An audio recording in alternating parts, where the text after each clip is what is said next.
بسم الله الرحمن الرحیم. سلام، نورغه نوریم د افغانستان د الکترونیکي زده کړو د انګریزي ژبې ښوونکی. هیله ده چې تاسو ټول جوړ او روغ اوسئ. نن په 15م درس کې تاسو ته د انګریزي ژبې د زده کړې د لړۍ څخه او همدارنګه د انګریزي زمانو څخه تېره ساده زمانه یا پاست سیمپل زمانه لرو. وړاندې له دې چې د دې زمانې پر فارمولو او جملو باندې وږغېږو، لومړی تاسې د دې زمانې پېژندنه راسره واورئ او ویې ګورئ او همدارنګه تفصیل کې چې کوم نکات ذکر کیږي هغه درسره نوټ او یادداشت کړئ. پاست سیمپل ټنس، تېره ساده زمانه، مطلقه تېره سوې زمانه. Definition: The past simple tense is used for simple daily and habitual actions which occurred in the past but not now. تعريف: تېره ساده زمانه د مطلقو تېرو سوو ساده ورځني او عادتي کارونو لپاره کارول کیږي. قوانین: د دې زمانې مرستندویه یا کومکي فعل یو دی لکه did، چې did هم د جمع فاعلونو لکه they، we، you، names او هم د مفردو فاعلونو لکه he، she، it، name لپاره کارول کیږي. د دې زمانې په مثبته جمله یا پوزیټیو سنټنس کې مرستندویه یا کومکي فعل نه کارول کیږي. د مرستندویه یا کومکي فعل کارونه د منفي جملې څخه پیل او په نورو ټولو جملو کې کارول کیږي. د دې زمانې په مثبته جمله کې دوهم حالت د فعل یا سیکنډ فورم او په نورو ټولو جملو کې لومړی حالت د فعل کارول کیږي. اوس هم راځو د دې زمانې د فارمولو او جملو پر جوړښت باندې غږیږو. پاست سیمپل ټنس، تېره ساده زمانه یا تېر ساده زمان. یو څه وړاندې له دې چې جملو فارمولو ته راسم یو څه باندې غږیږم، هغه دا چې هر هغه کار چې په حاضر مهال کې ساده وي همدغه حاضر مهال د وخت په تېرېدلو سره پاست انتقالیږي، تېر مهال ته انتقالیږي. نو هر هغه کار چې په حاضر مهال کې ساده وي په تېر مهال کې هم ساده دی. هر هغه کار چې په حاضر مهال کې جاري وي او په تېر مهال کې هم جاري دی. او هر کله چې یو کار په حاضر مهال کې بشپړ وي په تېر مهال کې هم بشپړ دی. او که چیرې یو کار په حاضر مهال کې بشپړه جاري وي په تېر مهال کې هم بشپړه جاري دی. انشاءالله د دې زمانو په اخرني درس کښې به تاسو ته د زمانو تطبیقات هم وایم او تاسو به په دې باندې لا ښه وپوهېږئ چې زمانې څنګه تطبیق کړو او د زمانو په معنا باندې څه ډول وپوهېږو. نو راځو لومړی پوزیټیو فارمولې ته. هلته چې مو په تفصیل کې ویلي وه چې د دې زمانې په پوزیټیو فارموله کې مرستندوی یا کومکي فعل نه کارول کیږي چې هغه یو ډیټ دی. په دې زمانه کې د پوزیټیو فارمولې کې د ورب سره سیکنډ فورم یا د ورب سیکنډ فورم یا دوه حالت کارول کیږي. نور ټولو کې د فعل لومړنی حالت کارول کیږي او ډیډ څخه استفاده کیږي. لومړی راځو سبجیکټ پلس ورب سیکنډ فورم پلس آبجیکټ. فاعل دی، د فعل دوهم حالت دی او مفعول دی.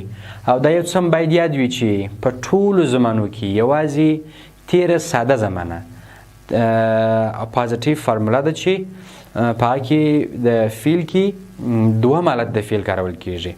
یعنی په ټولو زمانو کې یوازینۍ تېره ساده زمانه ده چې په پوزیټیو فارموله کې یوازې د فعل دوهم حالت کارول کیږي.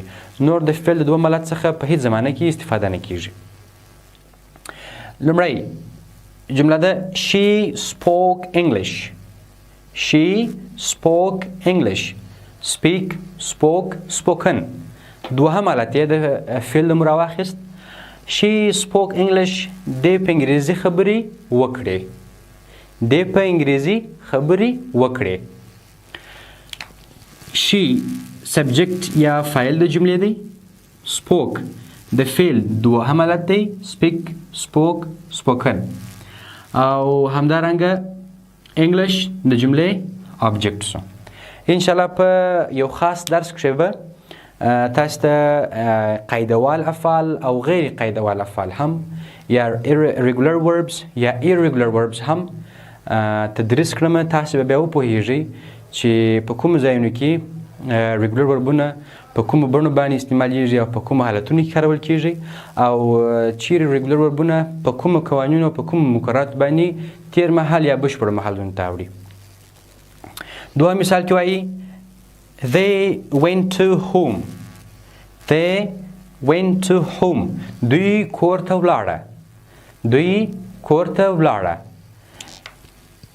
they subject د جملې دی went. go went gone. دوهم حالت د فعل سو went. to whom هم د جملې objects. نیگیټیو فارموله کې د زمانې مرستندوی کومکی فعل استعمالیږي او استعمال یې راپیلیږي.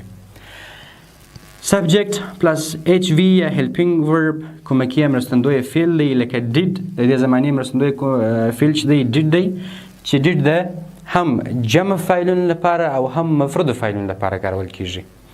د هغه څخه وروسته not او verb first form plus object د جملې مفعول د جملې دی. He did not teach English. He did not teach English. د انګریزي تدریس نکړه. د انګریزي تدریس نکړه. He subject د جملې دی did کومکی فعل یا مرستندوی فعل دی. not negative form دی. teach د فعل لومړی حالت دی او English هم object د جملې دی. I did not memorize my lesson. I did not memorize my lesson. ما خپل درس زده نه کړ. ما خپل درس زده نه کړ. I subject د جملې دی. did کومکی فعل یا مرستندوی فعل د جملې سو.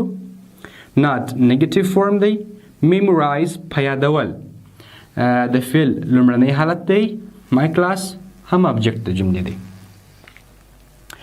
وروسته interrogative formula سوالیه فرموله یا پوښتنیزه فرموله ده.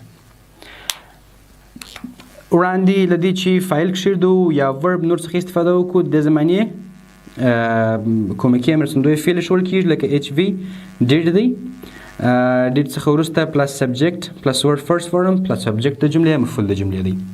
مثال داسې وایو did he come to classroom. did he come to classroom. آیا دی ټولګي ته راغی. آیا دی ټولګي ته راغی. did کومکی یا مرستندوی فعل دی. he subject د جملې دی. come verb first form د فعل لومړنی حالت دی. to classroom هم object د جملې دی. دویم مثال کې did I make mistakes. did I make mistakes. آیا ما غلطي وکړې یا آیا ما غلطي ترسره کړې. آیا ما غلطي ترسره کړې. did کومکی یا مرستندوی فعل دی. I subject د جملې. make first form د جملې سو.